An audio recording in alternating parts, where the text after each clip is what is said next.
Hey guys, DVSGames here. Welcome back to another video. Today we're taking on ToaHEll Floor 3 and the infamous Zeratu.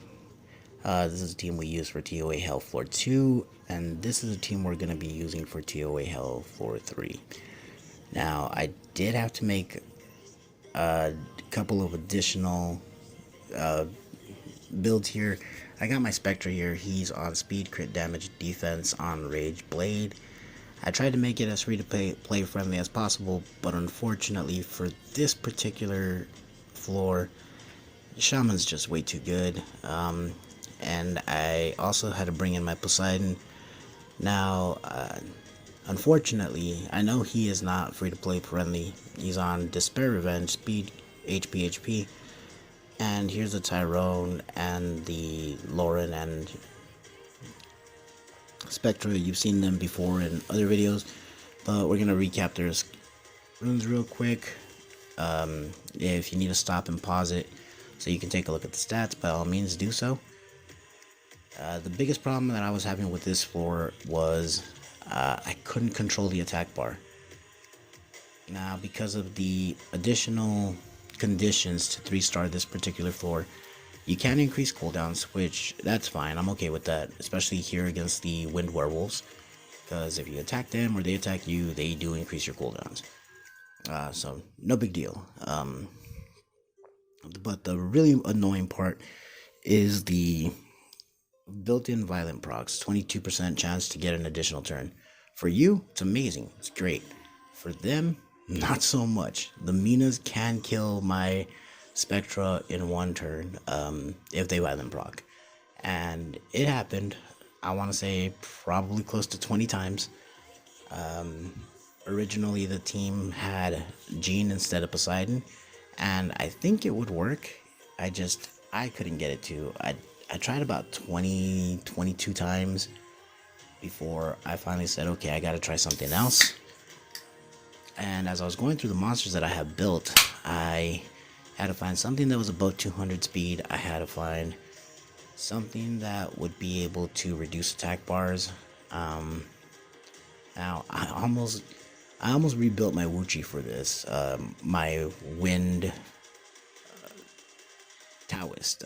Sorry, I couldn't remember what the monster was, but I decided not to do it. I already had my Poseidon built up for TOA hard. He's in my auto team, and I was like, alright, well, I'll just throw him in here.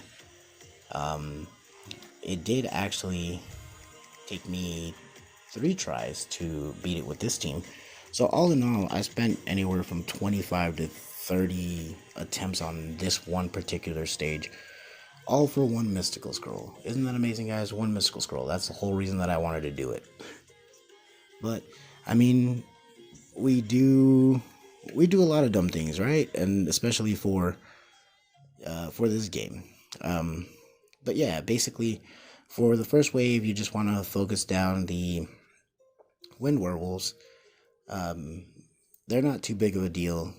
Poseidon having his skill 3 that doesn't care about attribute is a big plus. If you have a Verad, I'm sure that would work, because as long as you have more defense than them, you can go ahead and guarantee that you're going to freeze. You might not get the attack bar reduction, but the freeze is good. Chong Pong, if you have him, also a very good option. Basically, he can't put him on cooldown, but he can go ahead and reduce attack bar, so that's good.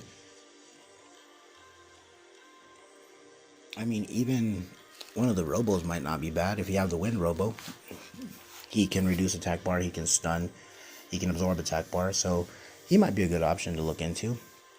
But ultimately, I went with Poseidon. He was already built. He fits what I'm trying to do with the team, so I figured it wasn't a bad idea.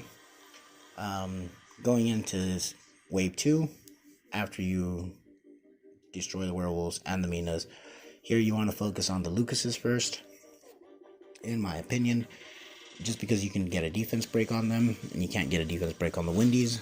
So keep in mind, anytime you attack and Windy puts up that shield, you definitely want to get that off Lucas quickly, because his attack scales off of whatever shield is on him. So you can go ahead and keep them stunned, keep them frozen, keep their attack bars reduced. And so long as you're able to do that, you should be alright. Again, save Shaman's big nuke for when you have a defense break on a target. Now here you will notice a little bit later on I have to prioritize Shaman's skill 1 because he does have a heal on it, and in this team it's very important because it's the only heal I got. But yeah, see that additional turn right there plus the regular attack, it puts my Tyrone really low. So yeah, we just gotta do as much as we can with what we got.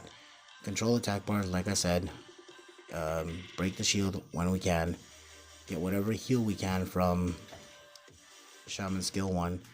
And obviously it's going to heal more on a defense broken target than a non-defense broken target. But right now, we got to work with what we got. And getting the shield off is definitely the highest priority. And then after that, it's controlling everything else. As you can see, there you go. Right there, I did go ahead and prioritize skill 1 because I'm trying to get him up. Trying to get Tyrone back up. I know that if he takes a couple of shots, it can definitely go bad. So again, it is what it is. If you had Jean in here, she does provide that little bit of extra heal, so that might have been good. Another monster I didn't really think about would be Haynes or Haney. She's the dark oh my god, I forgot what they're called.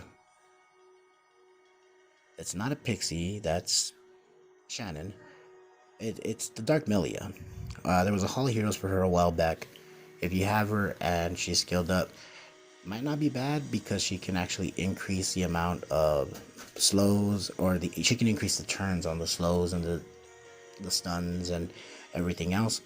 But the really good thing about Poseidon for me was the fact that what he does bring that actually helps out a lot is he brings a silence on skill 2.